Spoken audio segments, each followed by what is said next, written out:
TDP అధినేత చంద్రబాబుపై వైఎస్ఆర్సీపీ రాష్ట్ర ప్రధాన కార్యదర్శి సజ్జల రామకృష్ణారెడ్డి మండిపడ్డారు.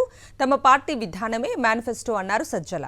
రాష్ట్రమంతా తమ కుటుంబమేనని ఆయన స్పష్టం చేశారు. హామీల పేరుతో అరచేతిలో వైకుంఠం చూపించే చంద్రబాబుకు మేనిఫెస్టో గురించి మాట్లాడే అర్హత లేదన్నారు. హింసను ప్రేరేపించేలా బాబు కామెంట్స్ చేస్తున్నారని ఆగ్రహం వ్యక్తం చేశారు సజ్జల. చంద్రబాబు నాయుడు అసలు నాయకుడే కాదన్నారు. ఆయనకు చిప్ దొబ్బిందని సెటైర్లు సంధించారు సజ్జల.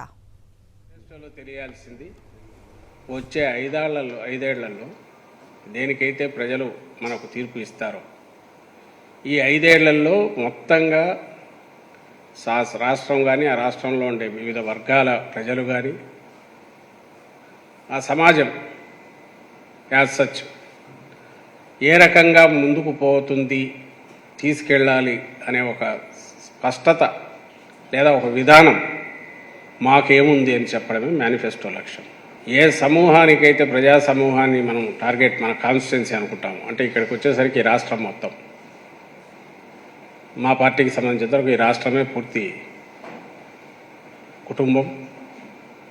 దీని బాగోగులకు సంబంధించి ఈ 5 ఏళ్లలో ఏం చేస్తాం, గత 5 ఏళ్లలో ఏం చేశామని చెప్తూ ఈ 5 ఏళ్లలో ఏం చేయబోతున్నామని చెప్పే ప్రయత్నం బలంగా చేసిందే నిన్నటి వైఎస్ఆర్సీపీ మేనిఫెస్టో.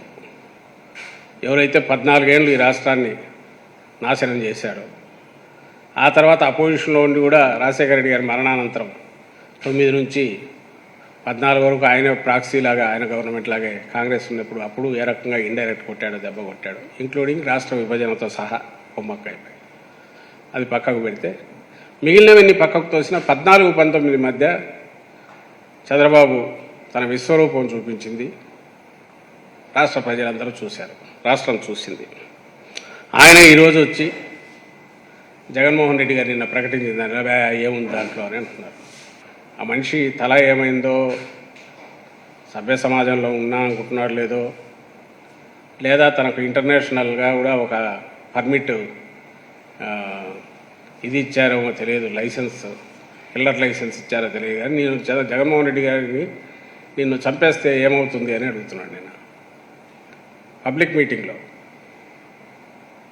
సెనిల్టీ అనుకోవడానికి లేదు, ఎందుకంటే మొన్న ఆయన ఎక్కడో నిలబడి రాళ్ళు ఒక్కొక్కరు రాయి తీసుకొని కొట్టండి అనగానే సాయంత్రం విజయవాడలో ఓడోడో కొట్టాడు. వాళ్ళ మనిషి ప్రేరేపించి పంపిస్తే కొట్టాడు జగన్మోహన్ రెడ్డి గారి రాయితో. సో ఆయన డెస్పరేషన్లో మాట్లాడుతున్నారా, లేక కోల్డ్ బ్లడెడ్ పర్పెట్రేటర్ లాగా, కుట్రదారులాగా మాట్లాడుతున్నాడా, దాన్ని ఎట్లా చూడాలో నాకు అర్థం కావట్లేదు. నాయకుడు కాదు, లేదా ఒక శాసనసభ్యుడు, పార్టీ అధ్యక్షుడు కాదు, మామూలు నాయకుడు కాదు, ఒక శాసనసభ్యుడు కాదు, ఒక కౌన్సిలర్ స్థాయి కాదు, సభ్య సమాజంలో ఉండదగ్గ వ్యక్తిగా అయితే ఆయన కనపడట్లేదు. సరే, రేపు ఎన్నికల్లో ఎలాగో జనం ఆ తీర్పు ఇస్తారు. అలాగే 750 హామీలని అన్నాడు. బహుశా మనిషికి ఏమైందో, తలకాయలో చిప్పు పోయిందేమో నాకు అర్థం కావట్లే. కానీ 100ల కొద్ది హామీలు గుప్పించింది చంద్రబాబు నాయుడు. 100ల కొద్ది హామీలు 19 ఎన్నికలకు ముందు గుప్పించి, ఆ తర్వాత అది ఇంకా ఎన్నికలకు ముందే కేవలం 15 నిమిషాల పాటు ఉంచి వెబ్సైట్లోంచి కూడా దాన్ని తీసేశాడు.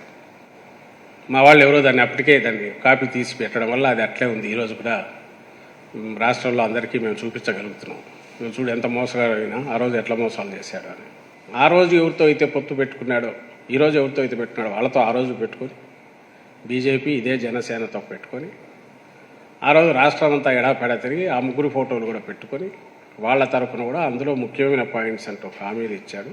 అందులో ఒక్కటి కూడా అమలు చేయలేదు. దీనికి రాష్ట్ర ప్రజలందరూ సాక్ష్యం.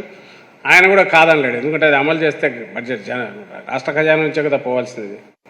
87,000 కోట్లు మీ ఇంట్లో బంగారం కూడా వెనక్కి వస్తుంది అడ్వర్టైజ్మెంట్ ఒప్పించి మోసం చేసిన వ్యక్తి. సబ్సిడీ, సిలిండర్ మీద సబ్సిడీ 100 రూపాయలు, సంవత్సరానికి 12 అన్నాడు, అసలు లేదు. నిరుద్యోగ భృతి ఉద్యోగం వచ్చేంత 2,000 అన్నాడు, లేదు. ఇంటి స్థలం 3 సెంట్లు అన్నాడు, రాలా. ఇవన్నీ అందరికి తెలిసినవి.